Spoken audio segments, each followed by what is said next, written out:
Well, good afternoon to you. The big story today is the new Middle East. I am Dylan Ratigan. Happy Monday to you. We start the week with a Mideast that is quite simply vastly different today than it was even just a week ago. When we talk about the rate of change and everything that we deal with, I can't think of a place that is bearing that out more apparently than this region. First, today's developing story, frantic searches continue in Turkey after a 7.2 magnitude earthquake. More than 270 dead, hundreds hurt. Turkey, of course, a major power player in the region, and there is some concern this setback will have ramifications on the region's political structure, although ultimately Turkey continues really to hold its position as the nation that could keep Iran in check or at least broker in that Cold War between Iran and Saudi Arabia. Now, that relationship, unfortunately, between Turkey and Iran may be starting to deteriorate. First, and this is important, Turkey has thrown its support behind the growing opposition, the resistance, if you will, in Syria. And Syria is one of Iran's closest allies, which then makes Iran wonder what Turkey's doing. The UN says Syrian President Assad has killed 3,000 of his own people since the March uprising began. We all know those numbers are difficult to get to begin with, but the point really is you are dealing with a man murdering his own people.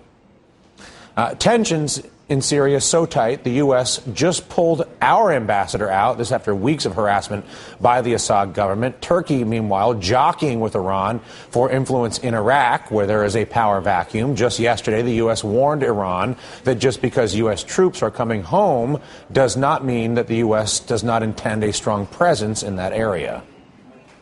Iran would be badly miscalculating if they did not look at the entire region and all of our presence in many countries in the region, both in bases, in training, with NATO allies like Turkey.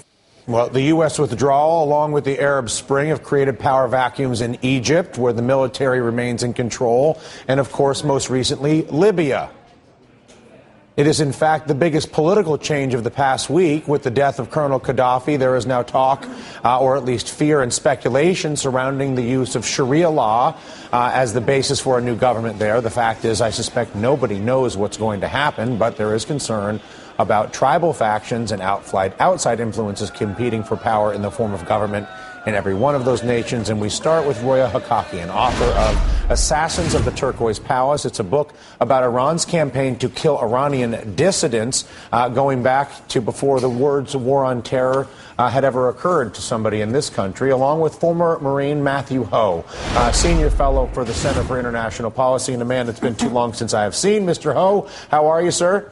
Good, Dylan. Thanks for having me on. Nice to see you as well. Roya, I want to begin with you. Put in context how different the power dynamic right now in the Middle East is, with the vacuums, with the variables that we're talking about, compared to levels of either stability or instability in the region over the past 20 years. Well, certain things have remained the same. In other words, you formulated it beautifully at the top of the show, saying that there's somewhat of a Cold War at work here between Iran and Saudi Arabia. And this has been going on since the rise of Ayatollah Khomeini to power in '79. However, with the revolutions that have unfolded in Tunisia, in Egypt, now in Libya, the landscape is changing. And Iran and Saudi Arabia are inching closer and closer to each other in a confrontation for leadership in the region.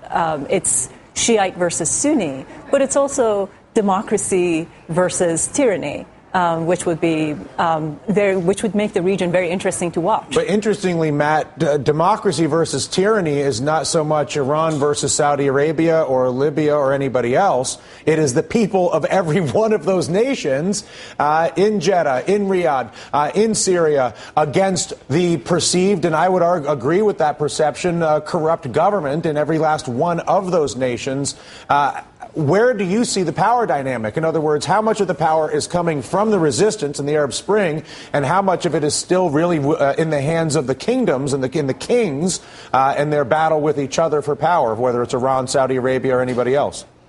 Well, you know, a year ago, if any of us, if the three of us had this conversation about this map, what it looks like now, we would have said whoever made this map was crazy. Whoever had was predicting these events was nuts. Maybe in one place, but not in so many of these places. You know, not to shoot your map down, Dale, but you guys left off Tunisia, where they had their elections there over the weekend. Shoot away. You're correct. Know, I mean, what a fantastic story that's happening there. Other places, not so fantastic, right? I mean, the United States has its presence in Bahrain. We've got our Fifth Fleet there. The Bahraini government pretty viciously suppressed the Arab Spring that occurred there. But when you get back to your question, Dylan, about where the dynamics lay, who has the power, well, right now, I think these regimes in Iran, in Saudi Arabia, they're sweating this. You know, you just had a small event in Saudi Arabia a few weeks ago, but it was pretty powerful in how it occurred,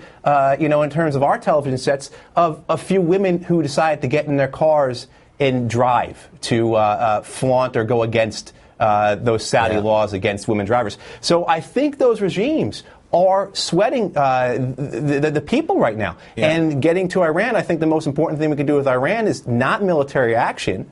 You not to jump ahead in the segment, but not military action, but to empower those people, provide more communication support, provide more of a way for people to organize and resist and push people away from the government rather than military action, which I think would drive people towards the government. And to that end, if you wouldn't mind, Roya, what is your assessment of the degree to which you believe there's a credible threat to the Saudi government in their own country, at least in their political decision-making right now, if not in power, obviously in Iran, and then really the center room right now has to be Syria. I mean, if there was one palace that you wanted to be inside of to find out just how desperate and how brutal that leadership is intending to be, that would clearly be the place. Absolutely. And we should also take into consideration that Syrian activists have consistently been saying over the past few months that they know they're aware of the presence of Iranian Revolutionary Guards inside their country, that not only they were brutal in and of themselves, but they're also receiving the best instructions from inside Iran, from people who successfully put out the fire in 2009, you know, in Tehran and other parts of Iran. I think, you know, it's a matter of whether the regimes want to step down gracefully and come to terms with the fact that the moment for the Middle East has come for the people to embrace democracy and change and gracefully step down, or whether they're going to do it Gaddafi style and find the leadership finding themselves in tunnels and ditches. And I think there's a better way to step down and go and leave a graceful mark on history rather than have to stoop so low. It's interesting, Matt. You know, one of the big reasons, obviously, this subject warrants being the lead on a national cable television show or gets as much ink as it does in the American media in general, is obviously our relationship with the energy assets in the Middle East. One of our, not to indulge myself, but one of my favorite headlines of anything we've written so far on the Huffington Post is, how did our oil get in underneath their sand? And you do have to wonder at what point the American people will start to apply more pressure on our own government to stop conducting foreign and industrial and military policy based on securing fossil fuel assets in the Middle East. Yeah, absolutely, Dylan. That's a great point. You wonder, with what's happening with Occupy Wall Street, how much of that, how many people are there now because of what they saw occur over the last year in the Middle East, realizing that we need change here at home. I know you guys have been talking about it all day on MSNBC. 25% of Americans' homes or homeowners are underwater right now. We've got a lot to fix here, and that's why I was very pleased with President Obama when he spoke about the decision not to keep troops in Iraq.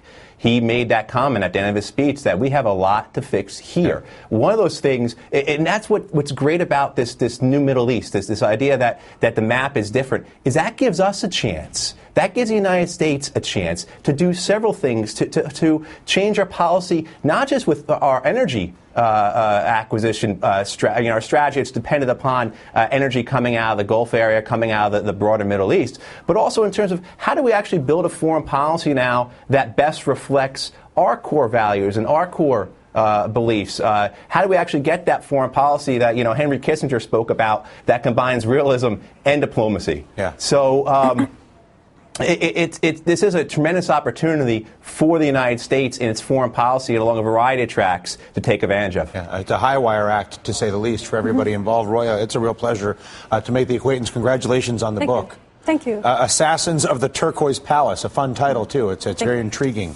Palaces and assassins always get people to open the book, and then it's a book. All the best with this. Thank you. And Matt, we'll talk to you next time. It's been too long. I hope to talk to you soon, all right?